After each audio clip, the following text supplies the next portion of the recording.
you would have told me as a kid that in the year 2020 there would be a crazy pandemic and that Home Alone would become technically a Disney movie, I would have thought you've been crazy. But speaking of crazy, let's talk about Home Alone.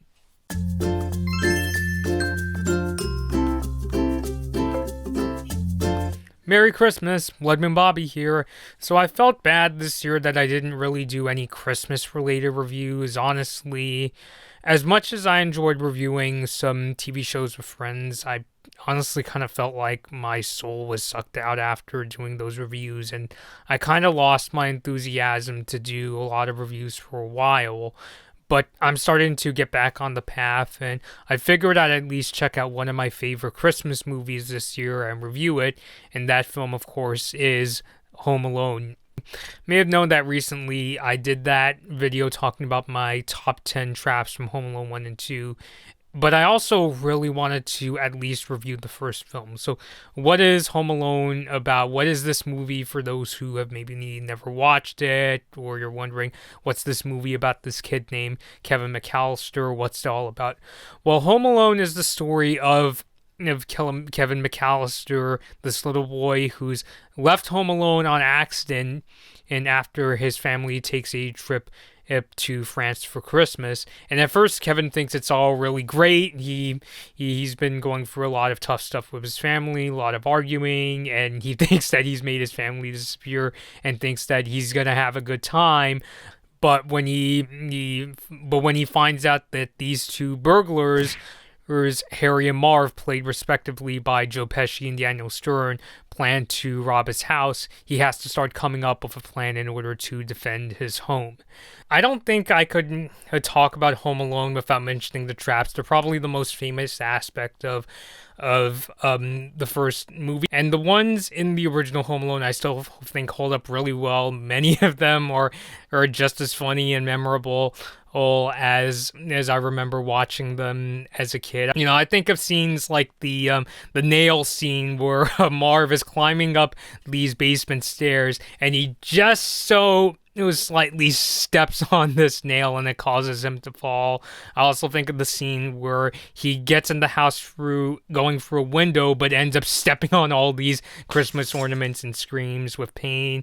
I think one of the most famous scenes involving Harry is the blowtorch scene where he opens this back door, but he gets his head scorched with blowtorch and he's like, ah, and screaming like that, and he goes running out the door or dipping his head into the snow. And then there's also the famous scene where Kevin throws paint cans on strings and they hit both Harry and Marv. So the traps are just as memorable and humorous as I remember from watching them as a kid. But even though the traps are the most famous things about Home Alone, most of them don't really turn up until the end of the movie. So how did the jokes throughout the rest of the film hold up? I would still say many of them hold up pretty well. Where like all the strange interactions Kevin had, like the one he has when he goes to the supermarket, or one of my dad's personal favorites is when he tries to when he puts on the aftershave and he does the iconic scream where it's like, ah! But now that I've got to see Home Alone in full again as an adult, I find that I was able to catch on to more of the jokes that I didn't really understand as a kid. I think one that I was able to get an understanding of is when Kevin has that realization that his family has accidentally left him all alone. In fact, Kevin even goes as far as to think that he's made his whole family disappear. You know, I think a lot of people could actually identify with that. Is that even though deep down we really love our families, we do sometimes get to that point we get really frustrated with them because they mean so much to us and with personal issues and so forth. So now that I have a much better understanding of that, when Kevin does have that sort of realization where he's like, I made my family disappear, and he's jumping on the bed eating popcorn and running around saying, I'm free! I could understand that, sense of release even more as an adult.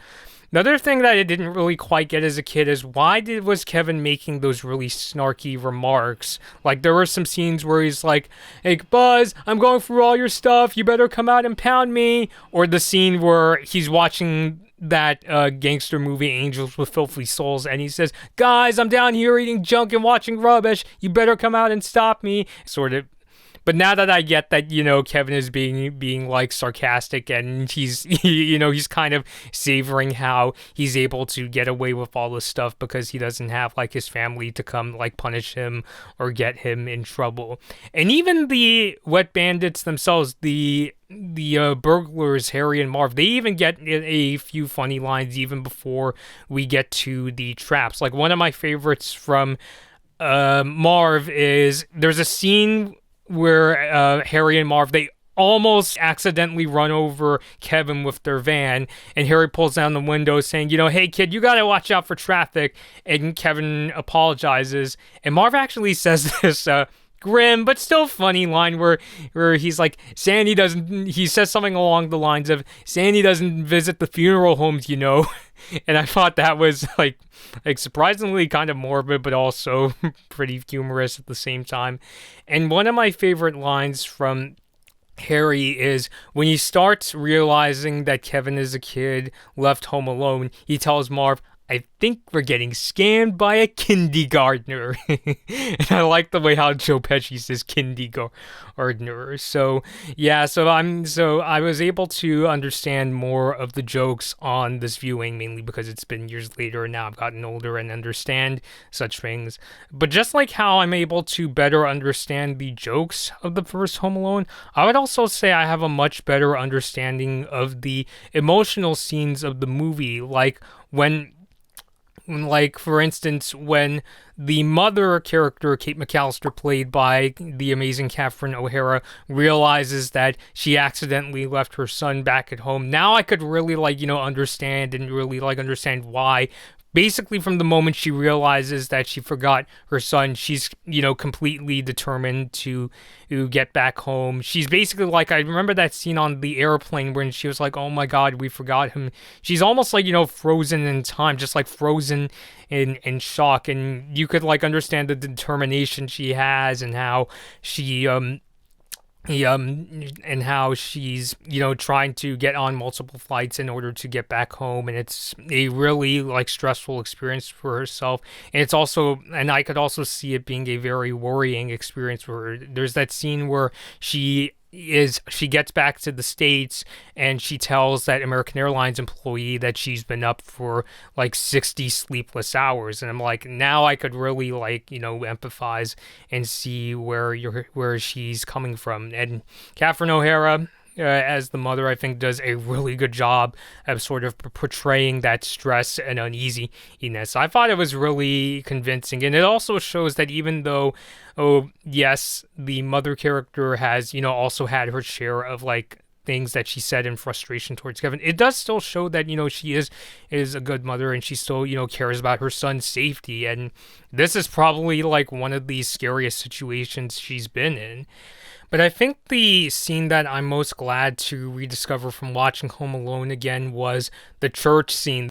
This is the scene where Kevin finally talks with Old Man Marley. Now, up until this point, Old Man Marley has been built up as this really scary character. Kevin's brother tells him about rumors that, Old Man Marley has killed his family and done all these really horrible things. And throughout the movie, every time Kevin sees him, he's really freaked out. There's this famous scene where Kevin goes running into his house screaming. But when they start talking, we realize that no, Marley is actually a really friendly person. We also learned that he's a grandfather who came to see his granddaughter sing in this church choir.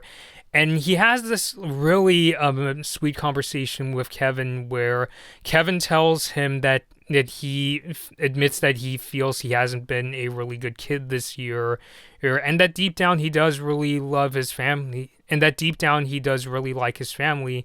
And Marley reassures him by telling Kevin that deep down you'll always love your family, even in times where you get frustrated to a point where you think that you hate them. And Kevin helps out Marley with his own family situation when Marley tells him that he's had a very strained relationship with his own son. And so Kevin suggests, why don't you call your son? And Marley's like, well, I don't know if he's going to talk to me. And we could, understand where Marley is coming from, since he mentioned that he's, he got in this really huge argument with his son. And Kevin reassures him by saying, well, if you call your son and if he doesn't talk to you, it'll at least ease that anxiety of, what if he doesn't want to talk to me, and so forth. So I think it was just a really a heartwarming moment where it's really a moment of understanding, and both of them are helping each other out with their dilemmas. And it just makes that scene at the end of the film when Marley does reconcile with his family, and we see him hugging his family members, and we see him, giving that wave to Kevin as if to say, thank you for helping me patch things up with my family. I thought that was just wonderful. And I think for me, that's what I got out of the most of rediscovering Home Alone again, is coming back. I not only got to understand the jokes better, but this time I could really empathize with the more touching scenes, the more heartwarming scenes, and I thought they were just really well done.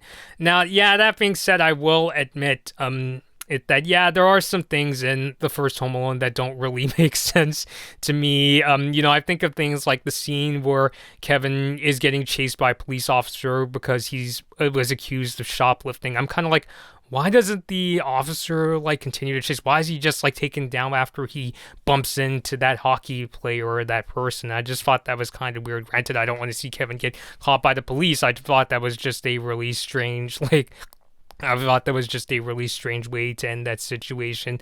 And yeah, some people also bring up things I've heard people bring up how when Kevin's mom comes home, she only comes home just shortly before or the rest of the family comes home. We see that earlier in the movie. The mom leaves Paris early so that, she can, get to Kevin immediately. But we see that it was honestly kind of pointless ultimately.